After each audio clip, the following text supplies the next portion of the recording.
Bismillahirrahmanirrahim. Elhamdülillah ve salatu ve selamu ala Resulillah amma ba'd. Assalamu alaikum ve rahmetullahi ve berekatuhu. Hürmetlik ustazlar ve qarindoshlar, bugungi darsimiz Peygamber aleyhisselam barliq ishlarni tartiblashda insonlarning ulgusi degan temada to'xtalamiz. Bu temada so'z qilishdan ilgari ishining ko'pligidan o'zining odatdagi amallarini ado qila olmay uzr qo'ydigan ba'zi kishilarga deymizki, biz tarjima tarix kitoblarga nazar soladigan bo'lsak, Peygamber aleyhisselamdek bütün ummatning xizmatini ustiga olgan zotdan bakroq mashg'ul bo'lgan birini topolmaymiz. Shundoq turug'liq yana hamma ishni intayin go'zal tartiblik ado qilgan. Buningga tuvanda bayon qilinadigan so'zlarimiz shohiddir. Hadis, sira va Peygamber aleyhisselam axloqlari bayon qilingan kitoblarga nazar salgan kishi Peygamber aleyhisselamning ishlari shundoq ko'p bo'lsa-mu, kishilar bilan bo'lib, oilasilar bilan ularning ehtiyoji, xizmatlarini shundoq tartiblik ilib borganligini ko'ramiz.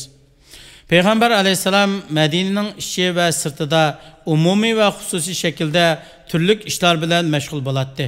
Uning jumlasidan ilm o'gitish, ta'lim tarbiya, cho'ng qo'shinga qo'mondonlik qilish, har tarafdan kelgan elchi o'maklarni kutib olish, juma, jamoat namozida kishilarga imomlik qilish, musulmon bo'lmaganlarning islomga kirishini, hidoyat tepishini umid qilib, ularning so'rgan savollarga javob berish, g'animatlarni taqsim qilish, musulmonlar va boshqa kishilardan kasal bo'lib qolganlarni yo'qlash, jinoza namoziga berish, qabristonlikni ziyorat qilish qatorliqlar. Buningdan sirt kichik bolalarga vaqt ajratadi. Keltirgan buvoqlarni ig'izlantirish, barakat tilab duo qilish, ojiz kambag'al musulmonlarni yo'qlash, ziyorat qilish, kasallarga shifolik tilash, ansariylarni yo'qlash, bolalarga salom qilib, ularning boshlarini silash, hadiyani qabul qilish, ularga savob tilab duo qilish, hojatman bilan hojatni ado qilib bo'lg'ichi birga mingish, shafaat talab qilinsa shafaatchi bo'lish qatorliqlar. Nafli amallarga aloqador ishlar buningdanmi ajablanarlik. Peygamber aleyhisselam peshin namozidan burun 4 rakat, ba'zi 2 rakat namoz o'qiydi. Peshindan farzidan keyinmi shunday qiladi. Shamdan keyin 2 rakat, xuftandan keyin 2 rakat, bomdodning farzidan burun 2 rakat, kechida 13 rakat nafl namoz o'qiydi. Kechalari qiyomda turib tafallari ishib ketadi. Oilasining haqqini qisib qo'ymaydi. Balki sizlarning eng yaxshilaringlar oilasiga yaxshi muomalada bo'lganlar. Men sizlarning oranglarda oilamga eng yaxshi muomala qilguvchi deydi. Oilasidagilardan birasi og'rib qolsa, ruqiya duosi o'qib qo'yadi. Kichik bolalar va navirlar bilan o'ynashib qo'yadi. Shundoq turug'liqmi o'zining haqqini zoya qilib o'tmaydi. Badanining haqqini to'liq ado qiladi. Ro'za tutadi, ba'zida tutmaydi. Kechida uxlaydi va qiyomda turib namoz o'qiydi. Shaxsiy ishlariga ko'ngil bo'ladi. Oyog'ini yamab kiyadi, ko'ynaklarini yamaydi, qurbonlikni o'z qo'li bilan qiladi. Qo'yning sutini sag'atdi, o'ziga ruqiya o'qiydi, o'ziga va shaxsiy pokizlikqa alohida ahamiyat beradi. İnsanlarning eng pokizisi edi. Kelgan vaqtda atrofga targ'an xushpuroqlari bilan bilinadi. Mushundaq turlik takrorlanib turadigan amallar bilan mashg'ul bo'lib turug'liq, ko'ngil ichishga vaqt qoldiradi. Qo'rsig'i tortilgan at bilan qo'rsig'i tortilmagan atlarni chaptirib musobaqa qiladi. Qartalliklarning nayzi qilish o'yinlariga qaraydi. Ayollarning ba'zisining bu o'yinni qanug'dek ko'rilish uchun sharoit yaratib beradi. Aisha radhiyallohu anha bilan yugurish musobaqasi qiladi. Uningdan boshqa Peygamber aleyhisselamning qilgan amallaridan sanashqimi ta'sir bo'ladigan, yezish qiyin bo'ladigan, balki 70 kishiga taqsim qilsa, ulardanmi ishib qoladigan amallar bor. Lekin Allah Taala'nın muvaffaq qilishi, ondan o'zining ishlariga ko'ngil bo'lishi, tartiblishi bilan bu ishlarni eng mukammal va go'zal bir shaklda ilib boradi. Islom dini tartiblik va mukammal dindir.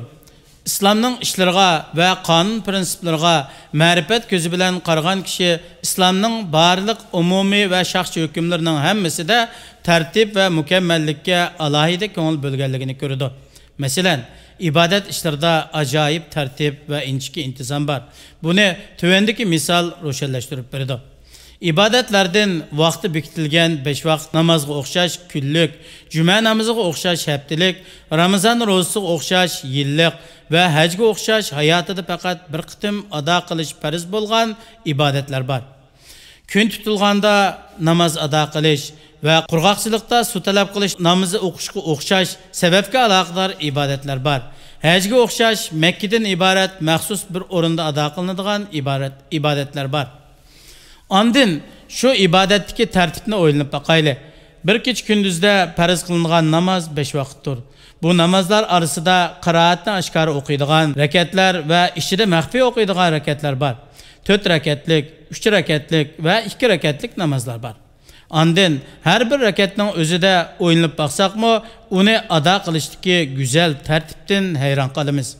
Qiyomda turish, ondan ruku qilish, ondan rukudan bishini ko'tarib ravrus turish, ondan sajda qilish, ondan sajdadan bishini ko'tarib ravrus bir o'ltirish, ondan yana sajda qilish, ondan sajdadan turish. Har bir rakatdagi zikrlarning turidagi katta tartiblarga qarang. Qiyomdagi qiroat, rukudagi Allohni kattalash, rukudan turgandan keyin Alloh taologa hamd sana aytish, sajdadagi duolar. Ondan ma'rifat ko'zingiz bilan yana bir qitim haj faoliyatiga qarang. Bu ibodatni tartiblashga ko'ngil bo'lishdagi ajoyib prinsipchanlikni ko'rasiz. Muqaddas o'rinlardan yutkilishdagi, shaytonlarga tash etish jarayonidagi, Ka'bani tavob qilish va Safa Marva qilish jarayonidagi va har bir tavob sayining orasidagi tartib. Dastlabki kelgan vaqtda Ka'bani 3 qitimliq aylanishdagi tizminish, Hajar Aswadni so'yish orasidagi tartibga qarang. Bu ishlarning hammasi hammadan xabardor hikmatlik zotning o'rinlashtirishidir. Tartib intizomning qimmatini va uning bilim o'quvchisining hayotidagi ta'siri va izini bilish uchun 2 nafar bilim o'quvchisining orasini silishtirib chiqing. İkisining biri vaqtga bak ahamiyat beradi. Umumiy vaqtini emas, hatto kichikgina vaqtini mo bekor o'tkazmaydi. Vaqtni ehtiyojli bo'ladigan ishlarga taqsim qilishga to'liq ko'ngil bo'ladi. Buning hammasi zehnidagi ilgirki tartib bilan bo'ladi.